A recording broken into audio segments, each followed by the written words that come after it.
Hello again, everybody. I'm Greg Forster with Karam Fellowship, and this is our latest member spotlight. We have with us Vince Bacote of Wheaton College, who is on the governing board of Karam Fellowship and has been a contributor to our community for many years in a number of different capacities. Vince, thanks for joining us today.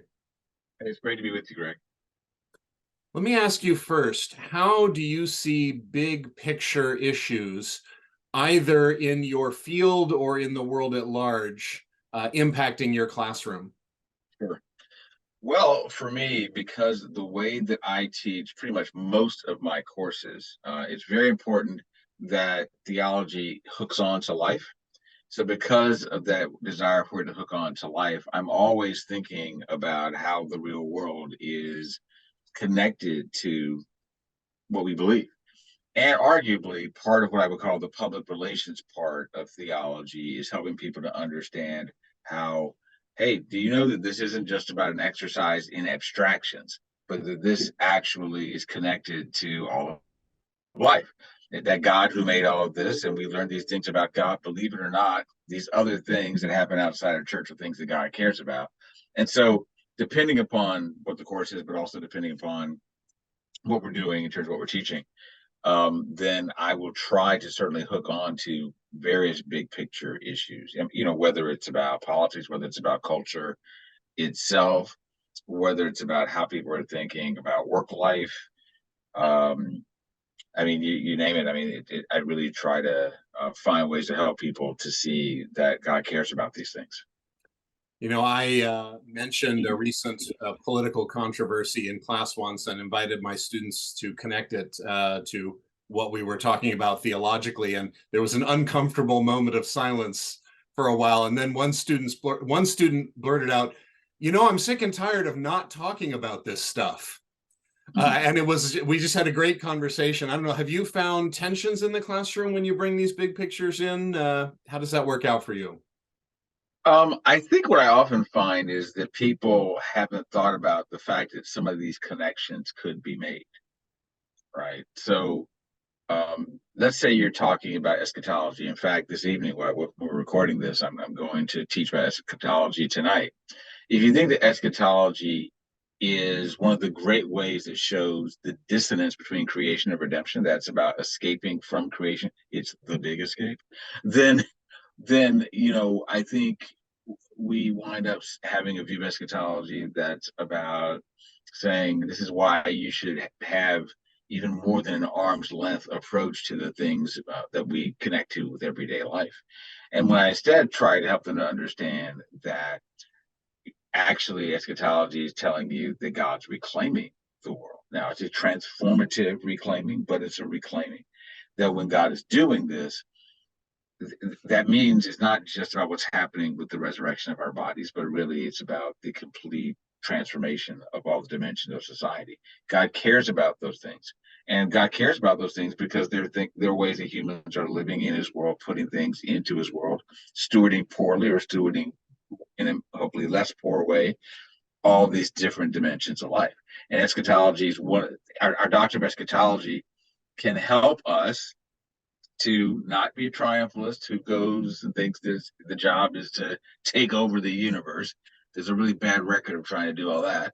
But the way I like to think about it is to say that, for example, eschatology is helping us to think about at least how do you gesture towards what is coming. If you think about a good movie trailer as opposed to a bad movie trailer, you have the good movie trailer that we're trying to do. But understanding also because we only see incompletely that it's going to be a perhaps it's like this kind of trailer rather than I guarantee you it will be exactly like this kind of trailer. So that's one of the ways that I want them to see that no, this thing you think is about making you avoid engagement.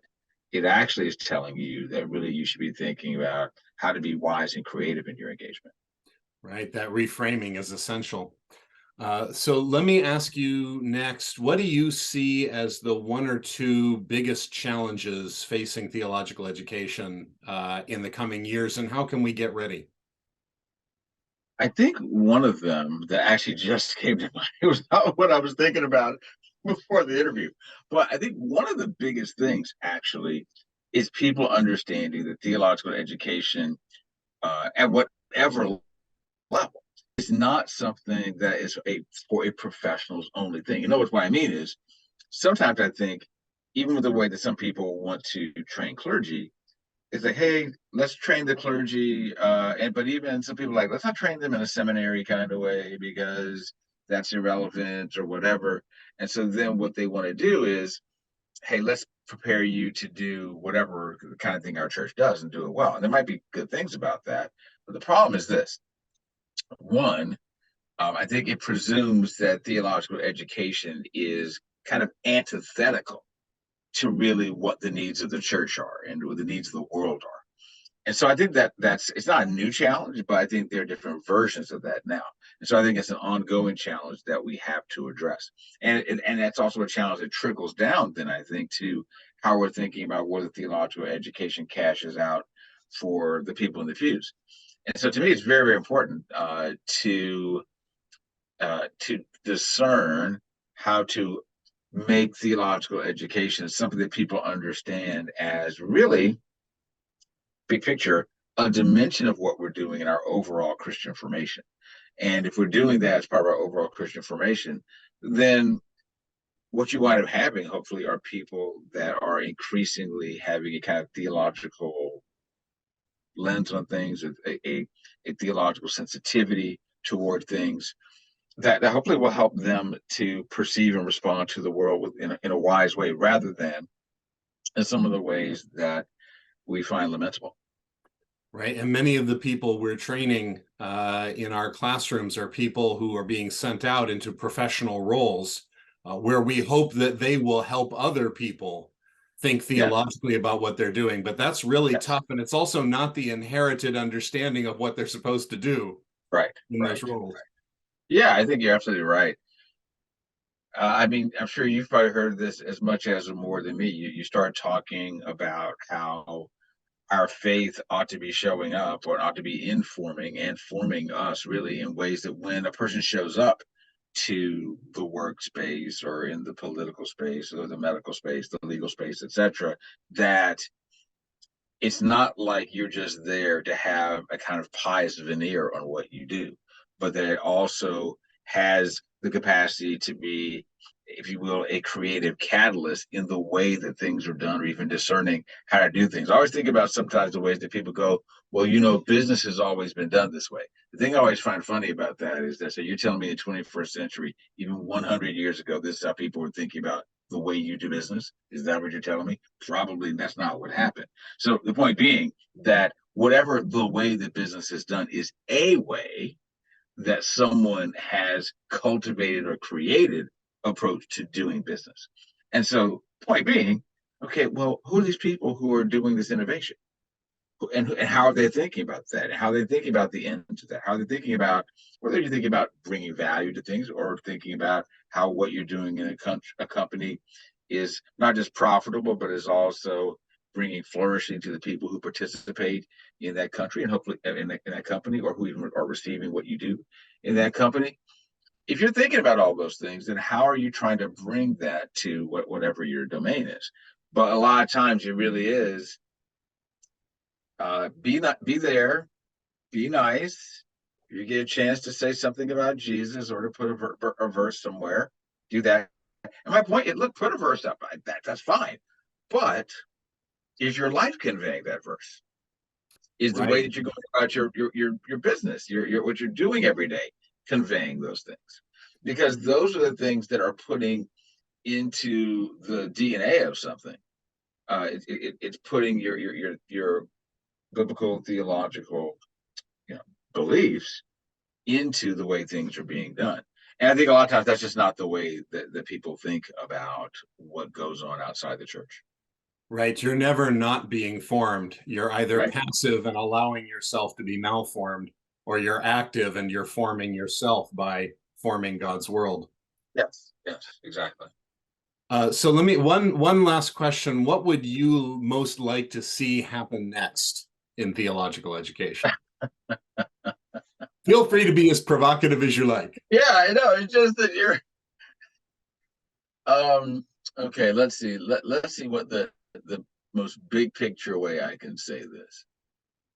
I think the thing that I would like to see most really is the greater or the further development of ways that theological education really is about whole person, whole life formation of the sort that whether it's people who are the clergy themselves, they know that yes, you want people need to know things. People need information, but they also need personal formation and a personal formation that let's say is giving them a lens on the world where it's not just something to know facts about, but it's something to be engaged, and particularly to the extent that you have the agency to have formative engagement, that that theological education really is helping people to be those who can be culture shapers. And I think the important thing about that is this is not some triumphalistic project. This is a project of curiosity and humility, really where you're asking more questions than you are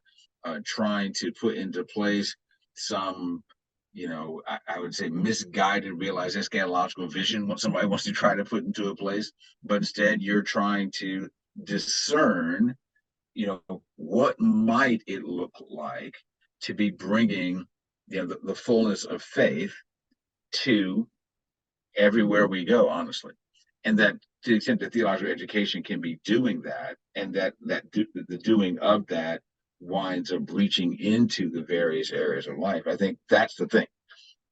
And so, and I know that there are people who are doing that, but I guess here's the thing that I keep discovering because of my association with Karam Forum and other things like that. You can begin to think that everybody's thinking about this. And then what you discover is people saying to you, I've never heard this before. That's interesting. I've never thought about it. The latter. I think we need to help people to see that doing those things poorly doesn't mean that that is the only way that you can do it. I Right. always like to say it's a fair question to ask, is that poor way that it's done the only way it can be done? Or is there a way that it could be done that is a much better expression of the stewardship of the opportunity? Right. Speaking of people who say, oh, this is the way we've always done it, they're not only in business, many of them are in theological education. Yes, yes, That shift to formation is a challenging one, but that's why we're here. Uh, yes. Vince, thanks so much for taking a few minutes to catch up with us. I really appreciate it. Thanks. I'm glad to do it.